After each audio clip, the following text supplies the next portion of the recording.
Hello everyone, welcome back to the channel. Assessment year 26-27 की income tax return filing शुरू हो चुकी है और इस वीडियो में हम जानने वाले हैं कि आईटीआर 1 की फाइलिंग कैसे करनी है।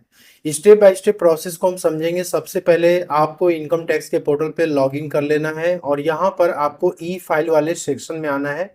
इनकम टैक्स रिटर्न और फाइल इनकम टैक्स रिटर्न पे आपको क्लिक करना है। यहाँ पे आपको असेसमेंट ईयर 26-27 सेलेक्ट करना है। देन आपको यहाँ पे ऑनलाइन मोड सेलेक्ट करना है। इसके बाद आपको यहाँ पे कंटिन्यू पे क्लिक करना है। यहाँ पे आपको स्टार्ट न्यू फाइलिंग पे आपको क्लिक करना है। तो आप यहाँ पे इंडिविजुअल सेलेक्ट करेंगे, प्रोसीड पे क्लिक करेंगे। यहाँ पे आपको आईटीआर फॉर्म सेलेक्ट करना, आईटीआर 1 आप सेलेक्ट कर लेना। यहाँ पे आईटीआर 1 फॉर्म किसे फाइल करना है ये प्रॉपर यहाँ पे देखिए लिखा हुआ है। इसके बाद आपको प्रोसीड विद आईटीआर 1 पे क्लिक करना, ओके पे क्लिक करना है। देन आपको लेट्स गेट स्टार्टेड पे क्लिक करना है। और ये जो फर्स्ट वाला ऑप्शन है taxable income is more than basic exemption limit, इस पे आपको क्लिक करना है। सबसे पहले आपको यहाँ पे पर्सनल इंफॉर्मेशन पे क्लिक करना है। यहाँ पे आपको प्रोफाइल सेक्शन में ये चेक करना है कि क्या आपने इनकम टैक्स पोर्टल पे 2 ईमेल एड्रेस और 2 मोबाइल नंबर प्रोवाइड किया है क्या। इसलिए आप मेक श्योर करें कि यहाँ पे प्राइमरी और सेकेंडरी दोनों ही मोबाइल नंबर और ईमेल आईडी आपका पोर्टल पे अपडेटेड हो। इसके बाद आपको यहाँ पे नेचर ऑफ एम्प्लॉयमेंट सेलेक्ट करना है। यदि आप एक सैलरीड क्लास के पर्सन है या आप एक पेंशनर्स हैं तो आपको आईटीआर 1 यहाँ पे फाइल करना होता है। यहाँ पे आप central government, state government, PSU, इसके बाद सेंट्रल गवर्नमेंट के पेंशनर्स, स्टेट गवर्नमेंट के पेंशनर्स, पीएसयू पेंशनर्स, जो भी आपके ऊपर एप्लीकेबल होगा आपको यहाँ पे अपनी नेचर ऑफ एम्प्लॉयमेंट सेलेक्ट करनी है। और इसके बाद जो सेक्शन है सेक्शन 139(1) आपको ये सिलेक्टेड रहने देना है। यहाँ पे देखिए आपको यहाँ पे 2 रेजिम मिलते हैं आईटीआर फाइल करने के लिए। अब ये जो आईटीआर आप फाइल करनी है बाय डिफॉल्ट आपको न्यू टैक्स रेजिम में ही फाइल करने को मिल रही है। यदि आपको ओल्ड टैक्स रेजिम में फाइल करना है तो आपको ये वाला ऑप्शन सेलेक्ट करना है। यदि आपको न्यू टैक्स रेजिम में ही रहना है, इसी में आईटीआर भरना है, तो आपको यहाँ पे नो पे सेलेक्टेड रहने देना है। इसमें कोई चेंजेस आपको नहीं करना है। अब ओल्ड टैक्स रेजिम और न्यू टैक्स रेजिम में दोनों में से कौन बेटर है इसको आपको पता करना है। तो यहाँ पे इनकम टैक्स कैलकुलेटर पे क्लिक करके आप दोनों में कंपैरिजन अपना कर सकते हैं। इसके बाद यहाँ पर रिप्रेजेंटेटिव एसएससी के लिए देखिए एक इंपॉर्टेंट यहाँ पॉइंट ऐड किया गया है। यदि कोई डिसीज्ड पर्सन है उसका रिप्रेजेंटेटिव आईटीआर फाइल कर रहा है या फिर कोई और पर्सन है जिसकी की आईटीआर कोई रिप्रेजेंटेटिव फाइल कर रहा है, तो यहाँ पे जब आप यस पे क्लिक करेंगे तो देखिए असेसमेंट ईयर 26-27 के लिए इन्होंने यहाँ पे रिप्रेजेंटेटिव एसएससी से रिलेटेड कुछ इन्फॉर्मेशन मांगी है कि रिप्रेजेंटेटिव एसएससी का नेम क्या है, उसका ईमेल आईडी क्या है, उसका कॉन्टेक्ट नंबर क्या है, ये आपको प्रोवाइड करना कंपलसरी है। यदि आपके केस में रिप्रेजेंटेटिव एसएससी का कोई केस नहीं है तो आप यहाँ पे नो पे सेलेक्ट करेंगे। और यहाँ पे देखिए बैंक डिटेल में आपको मेक श्योर करना है कि ऑल ओवर इंडिया में आपके जितने भी बैंक अकाउंट्स हैं इन सभी बैंक अकाउंट्स को यहाँ पे इनकम टैक्स पोर्टल पे ऐड करना कंपलसरी है। यहाँ पर ये आपका सेलेक्टेड रहना चाहिए, नॉमिनेटेड फॉर रिफंड, ठीक है। और इसके बाद आपको यहाँ पे कंफर्म पे क्लिक करना। सेकेंड में आता है ग्रॉस टोटल इनकम का सेक्शन, यहाँ पे आपको क्लिक करना है। तो देखिए यदि आपकी सैलरी या पेंशन की इनकम है तो ये जो डेटा यहाँ पे सैलरी का आ रहा है ये आपके 26 AS AIS TIS से ही पिकअप होकर के आता है। तो एक बार आपको अपनी 26 AS और AIS जरूर चेक कर लेनी है। आईटीआर फाइल करने से पहले यहाँ पे AIS सेक्शन में आप जाओगे आपको वो सारी इनकम दिख जाएगी जो कि आपके पैन नंबर पे रिपोर्टेड है। और यहाँ पर आपको AIS पे क्लिक करना है, फाइनेंशियल ईयर 25-26 सेलेक्ट करना है, टैक्स पेयर इन्फॉर्मेशन समरी पे आप क्लिक करोगे। यहाँ पे आपकी यदि सैलरी या पेंशन की इनकम आ रखी है तो ये अमाउंट आपकी यहाँ पे दिख जाएगी। इसके अलावा भी आपकी जो भी इनकम होती है वो सब यहाँ पे रिपोर्टेड होती है और इसी के आधार पर ही आपको अपनी इनकम टैक्स रिटर्न फाइल करनी है। उसी तरीके से आपको 26 AS यहाँ पे चेक करना है। ई फाइल सेक्शन में जाएंगे, income tax return view form 26 AS पे आपको क्लिक करना है और यहाँ पे आपको आई एग्री पे क्लिक करना है, प्रोसीड पे क्लिक करना है, देन व्यू टैक्स क्रेडिट पे आपको क्लिक करना है। यहाँ पे असेसमेंट ईयर आपको सेलेक्ट करना है 26-27, देन आपको व्यू HTML पे क्लिक करना है। व्यू एंड डाउनलोड पे आप क्लिक करोगे तो यहाँ पर आपके जिस भी इनकम पे टीडीएस कटा है या नहीं कटा है या टीडीएस कट चुका है लेकिन अभी तक डिपॉजिट नहीं हुआ है, सभी की इंफॉर्मेशन यहाँ पे दिख जाती है। तो आप यदि फॉर्म 16 अभी मिल चुका है तो आप अपनी आईटीआर को फाइल कर सकते हैं। यदि आपका फॉर्म 16 अभी तक नहीं आया है तो आपको आईटीआर इस वक्त फाइल नहीं करना चाहिए, आपको थोड़ा सा वेट करना चाहिए। यहाँ पे आपकी सैलरी की इनकम आ जाती है। यदि आपको इस सैलरी के अमाउंट में कोई भी चेंजेस वगैरह करने हैं, जैसे मान लो कि आपको लगता है कि यहाँ पे सैलरी कम रिपोर्ट की गई है तो यहाँ पे एडिट पे जाके आप कर सकते हो सही। यदि आपको लगता है कि यहाँ पे आपके फॉर्म 16 से ज्यादा की सैलरी यहाँ पे रिपोर्ट की गई है तो भी आप एडजस्टमेंट यहाँ पे कर सकते हैं। एडिट पे जाके, अदरवाइज आपको इसी तरह छोड़ देना है। यहाँ पर आपकी स्टैंडर्ड डिडक्शन 75,000 की न्यू टैक्स रेजिम में आपको मिलती है। देखिए इनकम फ्रॉम हाउस प्रॉपर्टी में चेंजेस किए गए हैं कि यहाँ पे आप मैक्सिमम 2 हाउस प्रॉपर्टी की रेंटल इनकम या फिर सेल्फ ऑक्युपाइड के केस में यदि आप बोल्ड टैक्स रेजिम में आईटीआर फाइल कर रहे हैं तो वहां पे सेल्फ ऑक्युपाइड प्रॉपर्टी की रिपोर्टिंग आप कर सकते हैं। यदि आपने उसके लिए होम लोन ले रखा है, इंटरेस्ट आपने पे किया हुआ है, तो आप सेल्फ ऑक्युपाइड को रिपोर्ट कर सकते हैं। यदि आप न्यू टैक्स रेजिम में आईटीआर फाइल करने जा रहे हैं तो ऐसे केस में जो इनकम फ्रॉम हाउस प्रॉपर्टी, इसमें आप सेल्फ ऑक्युपाइड प्रॉपर्टी का कोई भी loss that is interest on home loan को आप यहाँ पे रिपोर्ट नहीं कर सकते हैं। सिर्फ जो रेंटेड प्रॉपर्टी उसकी डिटेल यहाँ पे आप दे सकते हो। प्रॉपर्टी की डिटेल ऐड करने के लिए आपको डिटेल्स ऑफ हाउस प्रॉपर्टी पे जाना है, ऐड अनदर पे आपको क्लिक करना है। यहाँ पर आपको प्रॉपर्टी का एड्रेस, उसका टाउन, सिटी, स्टेट और कंट्री यहाँ पे सेलेक्ट करोगे और पिन कोड यहाँ पे एंटर करना है। देन आपको ओनरशिप ऑफ प्रॉपर्टी सेलेक्ट करना है, आपके खुद के नाम पर है, माइनर के नाम पर है या स्पाउस के नाम पर है, वो आपको सेलेक्ट करना है। और प्रॉपर्टी क्या आपकी को ओन्ड है, क्या उसमें 50-50% की शेयर होल्डिंग है या फिर नहीं है, तो आप किसके अकॉर्डिंग सिलेक्शन कर सकते हैं। और टाइप ऑफ हाउस प्रॉपर्टी में यदि आप न्यू रेजिम में फाइल कर रहे हैं तो आपको लेट आउट ही यहाँ पे सेलेक्ट करना है या deem to be let out select करना है। सेल्फ ऑक्युपाइड करेंगे तो लेगा नहीं है। यहाँ पे आपको ग्रॉस रेंट टोटल ईयर का कितना आपका ग्रॉस रेंट रहा है, उसमें से कितना रेंट आपको रिसीव नहीं हुआ। देखिए इस बार इन्होंने यहाँ पॉइंट नंबर बी ऐड कर दिया है कि ऐसे रेंट जो कि आपको रियलाइज नहीं हो सकते, मतलब कि जो टेनेंट है उसने आपको पेमेंट नहीं किया, तो आप यहाँ पे इंटर कर सकते हो। इसके बाद जितना भी आपने टैक्सेस पे किया वो आप माइनस कर दोगे यहाँ पर, और यहाँ पर आपकी एनुअल वैल्यू आ जाती है। 30% का स्टैंडर्ड डिडक्शन आपको यहाँ पे मिल जाता है। और यहाँ पर आपको जो इंटरेस्ट ऑन बोरोड कैपिटल है, यदि आपने इस प्रॉपर्टी को कंस्ट्रक्ट करने के लिए, खरीदने के लिए आपने लोन लिया है और आप उसका इंटरेस्ट पे किए हो, तो आप यहाँ पे उसका एक क्लेम कर सकते हो। लेकिन क्लेम करने से पहले आपको ये सेक्शन 24B में आपको इंफॉर्मेशन फिलअप करनी होगी।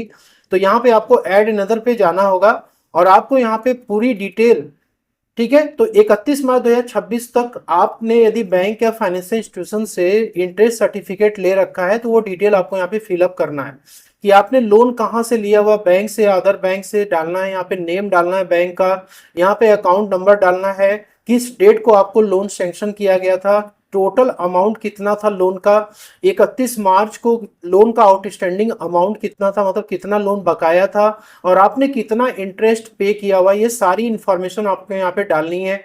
इसके बाद आपको यहाँ पे सेव पे क्लिक करना है, तो ये डेटा आपका सेव हो जाएगा और यहाँ पे टोटल इंटरेस्ट आपका आ जाएगा।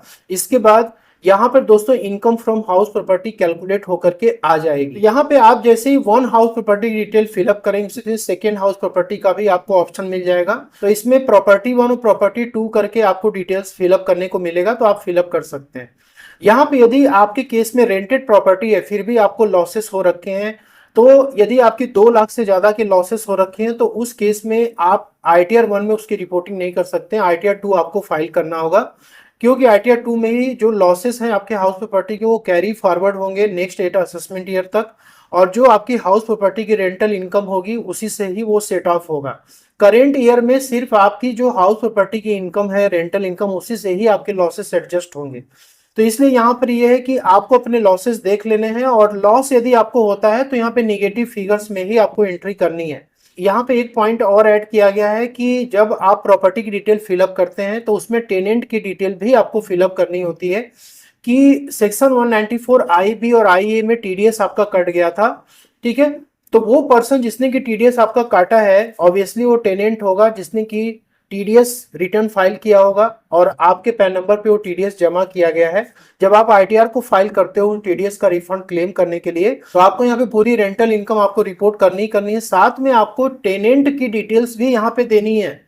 तो यहाँ पे यदि सेक्शन 194 IB में आपका टीडीएस कटा है तो उस केस में पैन नंबर या आधार नंबर आपको टेनेंट का डालना यहाँ पे आईटीआर में मैंडेटरी कर दिया गया है।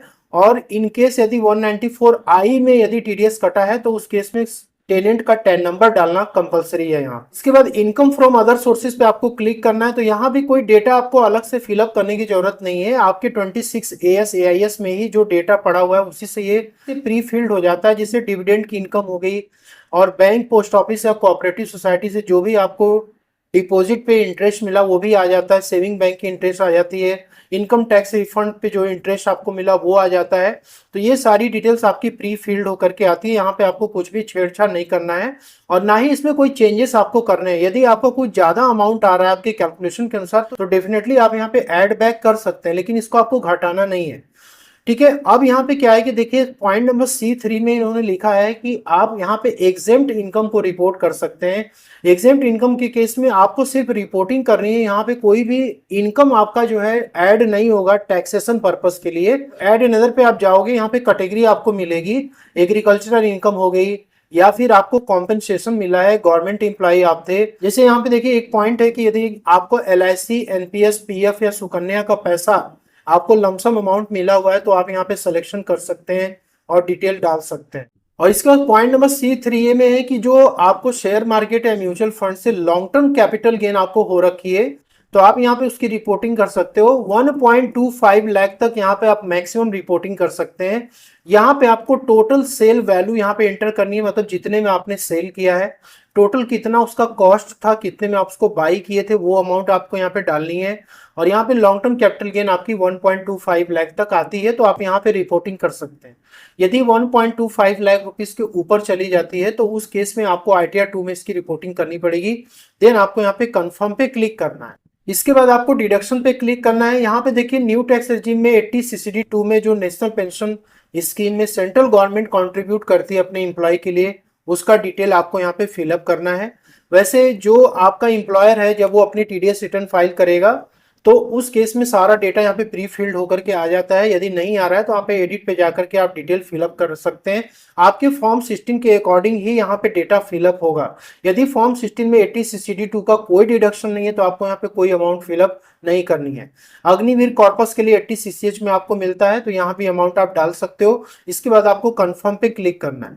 यहाँ पर आपने जो भी टैक्सेस पे किया हुआ है, चाहे एडवांस टैक्स हो या सेल्फ असेसमेंट टैक्स हो या फिर आपका TDS वगैरह कटा है, तो सब डिटेल्स आपको यहाँ पे दोस्तों क्या होगा, फिलअप होकर के आएगा। आपको कुछ भी डालने की जरूरत नहीं है, सिर्फ आपको यहाँ पे चेक करना है कि अमाउंट सही सही आ रहा है कि नहीं आ रहा है। यदि आपके फॉर्म सिस्टम में जो TDS आपका कटा है वो TDS आपके शेड्यूल TDS 2 में रिफ्लेक्ट करनी चाहिए, तो आपको यहाँ पे वेरीफाइड कर लेना है। देन आपको कंफर्म पे क्लिक करना है। इसके बाद आपको वेरीफाई और टैक्स लायबिलिटी पे क्लिक करना है। ठीक है, और यहाँ पर आपको ये सारी डिटेल्स चेक करने के बाद कंफर्म पे क्लिक करना है। देन आपको प्रोसीड टू वेरिफिकेशन पे क्लिक करना है। यहाँ पर आपकी टोटल इनकम यदि 12 लाख रुपए के नीचे आती है तो आपके टैक्सेस जीरो हो जाते हैं और आपके जो भी TDS वगैरह कटे हैं वो आपको रिफंड के तौर पे इशू हो जाते हैं। ठीक है, तो यहाँ पे आप देख लीजिए। इसके बाद आपको प्रीव्यू और सबमिट पे क्लिक करना है। यहाँ पे बॉक्स को आपको चेक करना है और इसके बाद आपको प्रोसीड टू वैलिडेशन पे क्लिक करना है। तो यहाँ पे देखिए वैलिडेशन सक्सेसफुल हो चुका है। यदि यहाँ पे ग्रीन में शो कर रहा है तो इसका मतलब आपके ITR में कोई दिक्कत नहीं है। यदि यहाँ पे कोई भी गलती होगी तो आपको यहाँ पे एरर शो कर देगा, आप उस पर क्लिक करके अपने एरर को आप सही कर सकते हो। देन आपको यहाँ पे प्रीव्यू पे क्लिक करना है और उसके बाद आपको यहाँ पे प्रोसीड टू वैलिडेशन पे क्लिक करना है। और यहाँ पर आप देख सकते हो कि एरर यहाँ पे शो कर रहा है। जैसे मैंने आपको पहले ही बताया था कि इनकेस यदि आपकी ऑनलाइन गेमिंग की इनकम हो या शेयर मार्केट म्यूचुअल फंड की इनकम हो जिसपे कि TDS वगैरह कटा है, तो देखिए यहाँ पर आपको मेंशन कर दिया है कि आप ITR 1 फाइल नहीं कर सकते हैं। आपको ITR 2 ITR 3 फाइल करना यहाँ पे कंपलसरी है। ठीक है, यहाँ पे आपको प्रोसीड टू वेरिफिकेशन पे क्लिक करना होगा और आपको यहाँ पे E-वेरीफाई नाउ पे क्लिक करना है। आधार OTP सेलेक्ट करना, आपके मोबाइल नंबर OTP जाके इंटर करें और अपनी ITR को सबमिट करें। होप कि आपको ये वीडियो पसंद है, अच्छी लगे तो लाइक शेयर जरूर करें। मिलते हैं नेक्स्ट में। Thank you so much.